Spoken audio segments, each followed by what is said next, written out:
box, I have one of the most interesting hand planes that I have ever played with.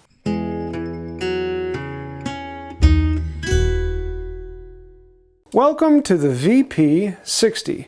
This one is number 289 of 400. That's right, there were only 400 of these made, and I got my hands on one. This hand plane was made by Bridge City back when Bridge City knew how to make planes. It is one of the most over-engineered, interesting pieces of technology to ever be held in the hand. This one belongs to Jeff over at Reed Planes. He actually purchased it because we're wanting to do a lot of tests on bed angles. And the cool thing about this plane is you can take the bed angle all the way down to 30 degrees and then all the way up to 90 degrees. And supposedly it'll function well at all of those angles. Let me show you its features. First of all, the lever cap on this is indeed a lever, and you have to open up a good bit, and then this iron comes out. The iron is this hunky piece of polymerized oil with all of these holes so you can adjust it along the frog. The next thing you'll notice are these wheels on the side here. These wheels are actually there to adjust the frog side to side. You can move them together, and one of them goes in and the other comes out, and the whole frog will move over from side to side. The lever cap, though, is one of the most interesting things in that the chip breaker is actually part of the lever cap. It's on this whole hinge here that swings down so that only this edge of the chip breaker makes contact with the iron. And the interesting thing is it has this fine adjustment screw on here that you can roll forward that'll move the chip breaker forward and backward along the iron, and that allows you to incrementally get the chip breaker closer and closer and closer to the edge. I'll show you that a little bit later, but first let's figure out how do we get this thing to change angles. First off, we can lift this frog and move it up and out of the way and get access to this screw. I want to loosen up this screw, and now this allows us to slide this whole block back and forward. And here you can see this scale on the side, and that is actually the bed angles, so you can slide this back to exactly where you want it. If you want to put this to 30 degrees, you slide it all the way back, and you lock this down. Now with that in place, we can lower the frog bed all the way down, and we know that's at 30 degrees now. The iron has a 25-degree bevel, so when we put it in there, there's still a relief angle even at 30 degrees. The problem with this setup is once I slide it in all the way forward and get it to where it needs to be, now it's running into the mouth at the front. Thankfully, Bridge City's figured that out, and now the front of the mouth and behind the mouth, both of these will move. I can loosen up all 6 of those screws, and now I can slide the mouth forward, and I can move the mouth forward far enough so that now the iron will reach out and go out of the mouth. Then I can close the mouth up to as tight of a mouth as I want to get, and then tighten these screws back down. Now the problem though is nothing is supporting this iron. Well, that's the reason why this iron is a 1/4 inch thick. But I can still loosen these screws, and I can slide this forward until it touches the iron so that now there's actually something supporting the back of the iron. And now I have a plane with a 30-degree bed angle. That's even lower than this low angle plane because this has a 25-degree iron plus a 12-degree bed, giving you a 37-degree angle cut, whereas this has a 30-degree cut. For example, this is 1.5 inches thick of hard maple end grain, and it just slides through it. Very, very pleasing. And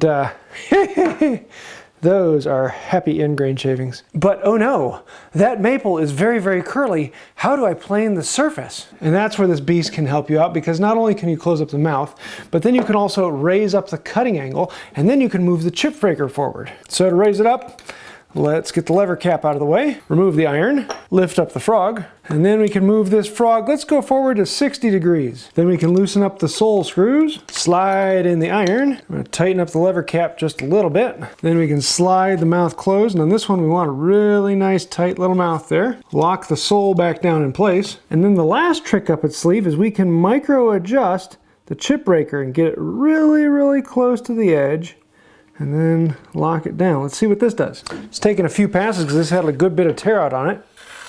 But now, getting very nice shavings and a very nice clean chatoyancy surface. Curly maple has some of the most amazing chatoyancy when you cut it just right. Nice and clean and no tear out. 60 degrees is not a high enough angle. I want more. The cool thing about this beast is you can take out the iron and you can just flip it over, turn it from a low angle to a high angle. slide it back in, and now you have 60 degrees plus the 25 degrees, so we're at 85 degrees, which from the mouth side looks ludicrously funny. Yes, that means we can do high angle scraper work. And yes, that means we get these absolutely wispy thin curls that come off of a scraping plane. And the cool thing about it is, even though it's bevel up, I can still set a chip breaker on here and adjust where I want a chip breaker to be on this. So I can get a scraping plane with a chip breaker. Now this may come across as the one plane to rule them all because it can do all of that together. It's even better than a simple jack. This thing will do it all, but at a cost. And part of that is actually a cost, a price. These things are expensive. If you've ever wanted to try and buy one, yeah, brand new back in 2005, they were in the range of a used car. Now they're collectors because there were only 400 of them made, and I've only seen a few of them come up on the market, and when they do, they're thousands and thousands of dollars. Which is why I'm thankful that I didn't buy this one. Jeff bought it for the testing, and when he's done, he's going to be selling it to try and get his money back out of it. But it is a lot of fun to play with. But the price alone isn't the only downside to this. If you want to adjust it from one function to another, it takes a while. You saw the steps I went through, and you're looking at like a solid 5 minutes on average to move it from one angle to another. Now it will do that, and it will become a great plane, but you're going to end up doing a lot of little testing, going back and forth and doing it, and it's a little finicky.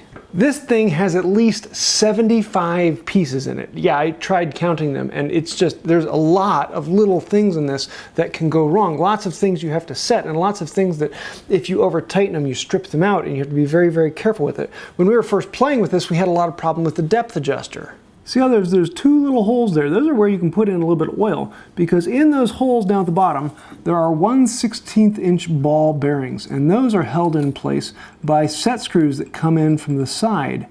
And those set screws hold the ball bearings in place. And those ball bearings connect with this rod so that the rod won't come out. Now that's great because it adds a ball bearing in there. It makes it smoother and easier, and there's almost no backlash in this. It's really, really beautiful. But we had these set screws work out a little bit, and those balls came loose, and we lost them, which meant we had to wait until we got more of these until we could use the plane. This chip breaker on the front is really kind of cool. It will adjust to the iron as it's moving, and you can adjust it in and out and really micro adjust where it's at. I like that, other than the fact that this screw is really kind of fiddly.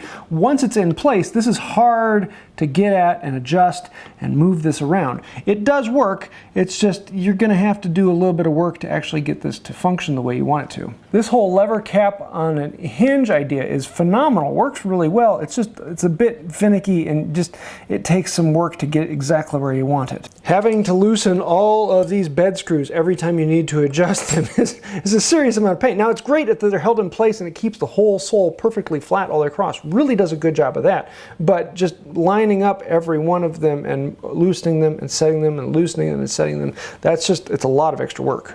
But my biggest gripe about this whole thing is this handle. This handle is trash. This tote is just a horrible shape, and it's just a routed block where they didn't take any time at all in making it.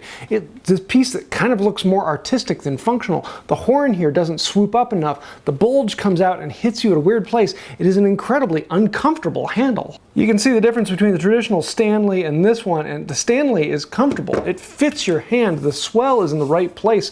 It is a tapered angle from one to the other. It feels good.